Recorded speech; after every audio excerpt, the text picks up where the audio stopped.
दोस्तों स्वागत है आपको। दोस्तों सीबीएसई के सिलेबस चेंज होने के लिए काफ़ी विरोध हो रहे हैं। तो आज के इस वीडियो पर बात करेंगे सीबीएसई के कोर्स में कौन कौन से चेंजेस हुई और विरोध क्यों हो रहे हैं। तो आइए शुरू करते हैं। दोस्तों ये वीडियो अगर आप यूट्यूब पर देख रहे हैं तो इस चैनल को सब्सक्राइब कीजिए और अगर फेसबुक पर देख रहे हैं तो इस पेज को लाइक कीजिए। सबसे पहले बात करते हैं सीबीएसई है क्या। केंद्रीय माध्यमिक शिक्षा बोर्ड यानी central board of secondary education या सीबीएसई भारत में सार्वजनिक और निजी स्कूलों के लिए एक राष्ट्रीय स्तर का शिक्षा बोर्ड है जिसे भारत सरकार द्वारा नियंत्रित और प्रबंधित किया जाता है। सीबीएसई से संबंध भारत में लगभग 20,299 स्कूल और 28 विदेशी देशों में 220 स्कूल है। इसकी फॉर्मेशन हुई 1962 में। इसके हेडक्वार्टर्स है न्यू दिल्ली पर। यह पहली कक्षा से लेकर 12वीं कक्षा तक के लिए पाठ्यक्रम तैयार करता है। एक वर्ष में 2 मुख्य परीक्षाएं संचालित करता है। All India secondary school examination for class 10 and all India senior school certificate examination for class 12। इसके अतिरिक्त all India engineering entrance examination and all India pre medical examination का भी संचालन करता है। कोरोना की वजह से पिछले 25 मार्च से पूरे देश को लॉकडाउन किया गया और अभी तक लॉकडाउन चल रहा है, जिसके वजह से देश के एजुकेशन पर काफ़ी बुरा असर हुआ है और लॉकडाउन की वजह से सारे स्कूल, कॉलेजेस, यूनिवर्सिटीज़ सभी अभी तक बंद है और इसलिए ऑनलाइन क्लासेस हो रहे हैं। लेकिन लॉकडाउन की वजह से स्टूडेंट्स का काफ़ी ज़्यादा नुकसान हुआ है। इसलिए एचआरडी मिनिस्ट्री ने सीबीएसई को कहा कि सिलेबस को कम कर दिया जाए एकेडमिक सेशन 2020 और 21 के लिए।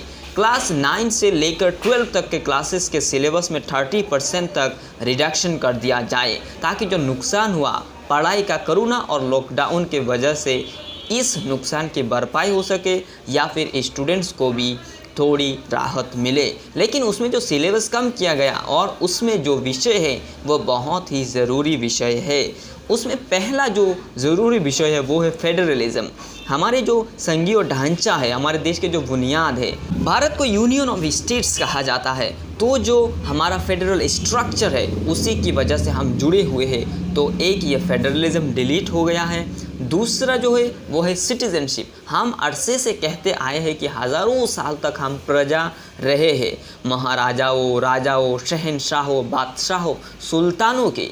फिर जब अंग्रेज़ आए हम गुलाम हो गए और जब अंग्रेज़ गए तब पहली बार हम नागरिक बन पाए, यानी तब से हम सरकार बना पाए और सरकार को सर्विस प्रोवाइडर मान सके और आँख से आँख मिलाकर बराबरी से सरकार से बात कर पाए। तो ये है नागरिकता, तो उसको भी ख़त्म कर दिया गया। उसके अलावा जो ज़रूरी विषय था वो है नेशनलिज्म, जिस शब्द का बहुत ज़्यादा दुरुपयोग किया गया। जैसे असली मुद्दों से ध्यान भटकाने के लिए धर्म का इस्तेमाल किया जाता है, उसी तरह इस नेशनलिज्म का भी इस्तेमाल ध्यान भटकाने के लिए किया जाता है। तो असली नेशनलिज्म क्या है उस चैप्टर को भी हटा दिया गया है। और उसके बाद जो ज़रूरी विषय है वो है सेकुलरिज्म, जो बहुत ही महत्वपूर्ण बात है। सेकुलरिज्म हमारी बहुत बड़ी बुनियाद है, क्योंकि हम चाहे जिस भी धर्म से संबंध रखते हैं, कानून और संविधान के निगाह में हम सब बराबर है।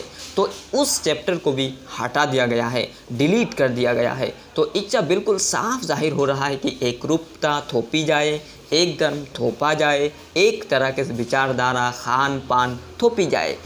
तो बहुत सारे ज़रूरी विषय इस तरह से डिलीट कर दिया गया है। और उसी तरह क्लास 12 के जो पॉलिटिकल साइंस है उसमें भी काफ़ी सारा इम्पोर्टेंट विषय रिडक्शन कर दिया गया है, जैसे security in the contemporary world, environment and the natural resources, changing nature in India's economic development, planning commission and 5-year plans, India's relations with its neighbors, Pakistan, Bangladesh, Nepal, Sri Lanka and Myanmar, social and new social movements in India, regional aspirations, आप अगर class 9 से लेकर 12 तक सभी related unit को देखना चाहते हैं तो इन रिपोर्ट्स को देख लीजिए। 30% जो सिलेबस डिलीट किया गया है उसमें जीएसटी, फॉरेन रिलेशन, डीमोनेटाइजेशन भी शामिल है। यानी बिल्कुल क्लियरली कहा जा सकता है कि इन ज़रूरी विषयों पर सरकार को सक्सेस नहीं मिली। फॉरेन रिलेशन मजबूत करने के लिए करोड़ों रुपए खर्च किया गया। मोदी जी बार बार विदेशों में गए। बाकी जीएसटी, डीमोनेटाइजेशन की वजह से देश के इकोनॉमी बर्बाद हो गए हैं।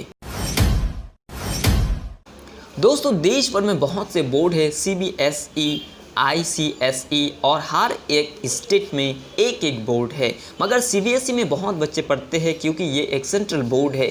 लेकिन ये जो टॉपिक्स हटवाया गया है ये सिर्फ सीबीएसई में ही हटाया गया है, लेकिन बाकी बोर्ड ने नहीं हटाया है। इसलिए ये जो सीबीएसई के बच्चे हैं ये आगे जाकर IIT, civil services, medical, engineering exam देंगे तो उनके लिए डिसएडवांटेज साबित हो सकते हैं। दूसरा जो बड़ी बात है, हमारे देश में 18 साल में राइट टू वोट मिल जाते हैं। मगर ये जो बच्चे को 12 करने के बाद 1-2 साल बाद राइट टू वोट मिल जाएगा तो वो democracy, federalism, nationalism, citizenship, secularism, neighbours relation को ना समझकर वोट देंगे। अगर ये सब चीज़ें उनको समझ में ना आए तो राइट टू वोट जैसा बड़ा राइट अच्छे से एक्सरसाइज नहीं कर पाएगा। दोस्तों, उम्मीद है ये वीडियो आपको काफ़ी इन्फॉर्मेटिव लगा होगा।